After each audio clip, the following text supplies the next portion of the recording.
अस्सलामु अलैकुम मेरे प्यारे भाई और दोस्तों, मैं हकीम सलामत आज आपकी खिदमत में फिर हाजिर हूँ एक नए नुस्खे के साथ। तो उम्मीद करता हूँ कि आप सब खैरियत से होंगे।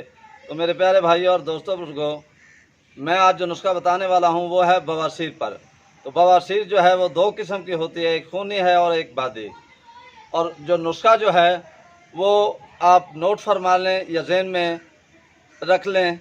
तो दो ही चीज़ें हैं और बहुत नुस्खा आसान है। तो एक तुखम नीम, नंबर एक पे तुखम नीम, और दूसरे नंबर पे मिर्च स्याह। ये दोनों हम वज़न ले लें, 50-50 ग्राम या 20-20 ग्राम, वो आपकी मर्ज़ी है। तो बराबर वज़न लेके इन दोनों चीज़ों का सफ़ूफ बना लें।